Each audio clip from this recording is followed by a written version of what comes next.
ಕೆಲಸ ಭಾಳಷ್ಟು ನಾವು ನೆನೆಸ್ಕೋತೀವಿ.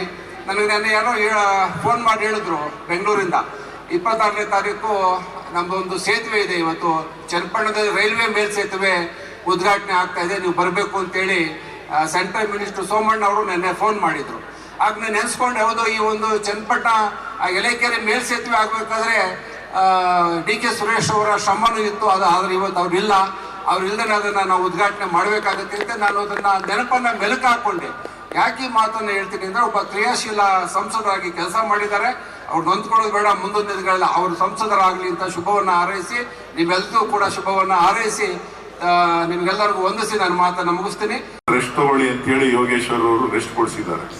ಸೊ ಹಾಗಾಗಿ ಜನ ಎಲ್ಲ ತೀರ್ಮಾನ ಮಾಡಿ ನನ್ನನ್ನು ಬಮೂಲ್ ಅಧ್ಯಕ್ಷನಾಗಿ ಮಾಡಿದ್ದಾರೆ. ನಂದಿನಿ ನಮ್ಮ ಹೆಮ್ಮೆಯ ಸಂಸ್ಥೆ. ನಂದಿನಿ ಯಾವುದು?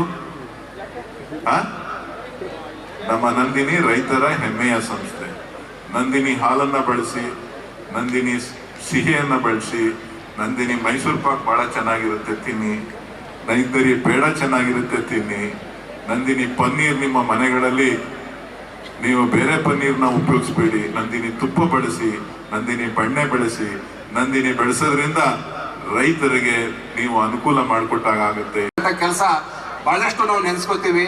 ನನಗೆ ನೆನ್ನೆ ಯಾರೋ ಫೋನ್ ಮಾಡಿ ಹೇಳಿದ್ರು ಬೆಂಗಳೂರಿಂದ 26ನೇ ತಾರೀಕು ನಮ್ಮದೊಂದು ಸೇತುವೆ ಇದೆ, ಇವತ್ತು ಚನ್ನಪಟ್ಟಣದಲ್ಲಿ ರೈಲ್ವೆ ಮೇಲ್ಸೇತುವೆ ಉದ್ಘಾಟನೆ ಆಗ್ತಾ ಇದೆ, ನೀವು ಬರಬೇಕು ಅಂತೇಳಿ ಸೆಂಟ್ರಲ್ ಮಿನಿಸ್ಟರ್ ಸೋಮಣ್ಣ ಅವರು ನೆನ್ನೆ ಫೋನ್ ಮಾಡಿದ್ರು. ಆಗ ನಾನು ನೆನೆಸ್ಕೊಂಡು ಯಾವುದೋ ಈ ಒಂದು ಚನ್ನಪಟ್ಟಣ ಎಲೆಕೆರೆ ಮೇಲ್ಸೇತುವೆ ಆಗಬೇಕಾದ್ರೆ DK ಸುರೇಶ್ ಅವರ ಶ್ರಮನೂ ಇತ್ತು. ಆದರೆ ಇವತ್ತು ಅವ್ರಿಲ್ಲ, ಅವ್ರಿಲ್ದೇ ಅದನ್ನು ನಾವು ಉದ್ಘಾಟನೆ ಮಾಡಬೇಕಾಗುತ್ತೆ ಅಂತ ನಾನು ಅದನ್ನು ನೆನಪನ್ನು ಮೆಲುಕು ಹಾಕ್ಕೊಂಡೆ. ಯಾಕೆ ಈ ಮಾತನ್ನು ಹೇಳ್ತೀನಿ ಅಂದರೆ, ಒಬ್ಬ ಕ್ರಿಯಾಶೀಲ ಸಂಸದರಾಗಿ ಕೆಲಸ ಮಾಡಿದ್ದಾರೆ, ಅವ್ರು ನೊಂದ್ಕೊಳ್ಳೋದು ಬೇಡ, ಮುಂದೊಂದು ದಿನಗಳಲ್ಲಿ ಅವರು ಸಂಸದರಾಗಲಿ ಅಂತ ಶುಭವನ್ನು ಹಾರೈಸಿ, ನೀವೆಲ್ಲರೂ ಕೂಡ ಶುಭವನ್ನು ಹಾರೈಸಿ ನಿಮ್ಗೆಲ್ಲರಿಗೂ ವಂದಿಸಿ ನಾನು ಮಾತನ್ನು ಮುಗಿಸ್ತೀನಿ. ರೆಸ್ಟ್ ತಗೊಳ್ಳಿ ಅಂತೇಳಿ ಯೋಗೇಶ್ವರ್ ಅವರು ರೆಸ್ಟ್ ಕೊಡಿಸಿದ್ದಾರೆ. ಸೊ ಹಾಗಾಗಿ ಜನ ಎಲ್ಲ ತೀರ್ಮಾನ ಮಾಡಿ ನನ್ನನ್ನು ಬಮೂಲ್ ಅಧ್ಯಕ್ಷನಾಗಿ ಮಾಡಿದ್ದಾರೆ. ನಂದಿನಿ ನಮ್ಮ ಹೆಮ್ಮೆಯ ಸಂಸ್ಥೆ. ನಂದಿನಿ ಯಾವುದು? ನಮ್ಮ ನಂದಿನಿ ರೈತರ ಹೆಮ್ಮೆಯ ಸಂಸ್ಥೆ.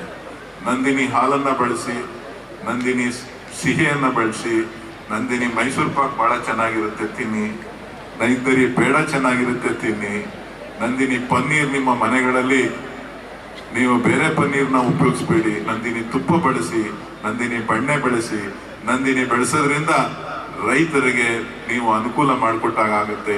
ನಿರ್ಭೀತ, ನಿಷ್ಪಕ್ಷಪಾತ, ವಿಶ್ವಾಸಾರ್ಹ ಸುದ್ದಿಗಳಿಗೆ ಮತ್ತೊಂದು ಹೆಸರಾಗಿರುವಂತ ನ್ಯೂಸ್ 18 ಕನ್ನಡ ಈಗ ಆಪ್ನಲ್ಲೂ ಲಭ್ಯವಿದೆ. ದಯವಿಟ್ಟು ಇಲ್ಲಿರುವ QR ಕೋಡ್ ಅನ್ನ ಸ್ಕ್ಯಾನ್ ಮಾಡಿಕೊಂಡು ಆಪ್ ಅನ್ನ ಡೌನ್ಲೋಡ್ ಮಾಡೋದಕ್ಕೆ ಮರಿಬೇಡಿ. ನಿಮ್ಮ ಬೆಂಬಲ ಹೀಗೆ ಸದಾ ನಮ್ಮೊಂದಿಗಿರಲಿ. ಧನ್ಯವಾದ.